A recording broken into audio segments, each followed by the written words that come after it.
প্রয়াত সর্বোচ্চ ধর্মীয় নেতা আয়াতুল্লাহ আলী খামেনিকে শেষ বিদায় জানাতে প্রস্তুত ইরান। দেশ জুড়ে চলছে নানা আয়োজন। কাল থেকে শুরু হবে সর্বসাধারণের শ্রদ্ধা জ্ঞাপন। এরই মধ্যে তেহরান পৌঁছেছেন বিভিন্ন দেশের প্রতিনিধিরা।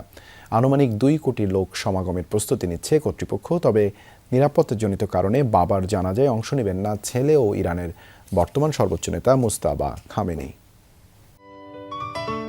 সিলন টি রপ্তানিতে শীর্ষে।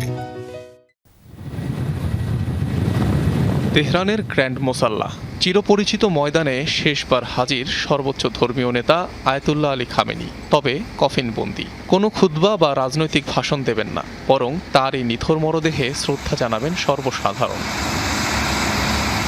বৃহস্পতিবার রাজধানীর ইমাম খোমেনি হুসেইনিয়াতে উন্মোচন করা হয় খামেনির কফিন। প্রথমবার প্রকাশ্যে আসে সর্বোচ্চ ধর্মীয় নেতা, তার পুত্রবধূ, 14 মাসের নাতনি, কন্যা ও জামাতার মরদেহ, যারা যুক্তরাষ্ট্র ও ইসরায়েলের যৌথ হামলায় বরণ করেছেন শাহাদাত। কান্না আহাজারিতে ভারী হয়ে ওঠে পরিবেশ।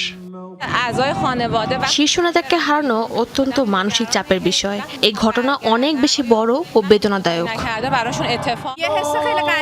খুব খারাপ লাগছে। মহান নেতাকে শেষ বিদায় জানাতে যাচ্ছি। আমিও যুদ্ধে বাবাকে হারিয়েছি। মনটা ভারাক্রান্ত, অদ্ভুত অস্বস্তি কাজ করছে। কি করব বুঝতে পারছি না। নিহতদের প্রতি সম্মান জানান বিভিন্ন দেশ ও ধর্মের প্রতিনিধিরা। উপস্থিত ছিলেন ভারত, পাকিস্তান, ইন্দোনেশিয়া সহ 30 দেশের কয়েকটি দল। খামেনিকে সম্মান জানাতে তেহরানে অবস্থান করছেন বাংলাদেশের পার্লামেন্ট স্পিকার অবসরপ্রাপ্ত মেজর হাফিজ উদ্দিন। শনিবার তেহরানের গ্র্যান্ড মোসাল্লাহ সর্বসাধারণের শ্রদ্ধা নিবেদনের জন্য উন্মুক্ত করা হবে। সপ্তাহব্যাপী চলবে আনুষ্ঠানিকতা। 6 জুলাই তেহরানে প্রথম দফা জানাজার পর খামেনি সহ অন্যদের মরদেহ নেওয়া হবে পবিত্র কোম শহরে। সেখানে আরেক দফা জানাজার পর 8 জুলাই ইরাকে নেওয়া হবে মরদেহ। নাজাফ ও কারবালায় আরও 2 ধাপে হওয়ার কথা জানাজা। 9 জুলাই মাশহাদ শহরে ইমাম রেজার মাজারে সমাহিত করা হবে আয়াতুল্লাহ খামেনিকে। আনুমানিক 2 কোটি লোক সমাগম হতে পারে আয়াতুল্লাহ খামেনির জানাজায়। ধারণা, যা হবে ইরানের ইতিহাসে সর্ববৃহৎ।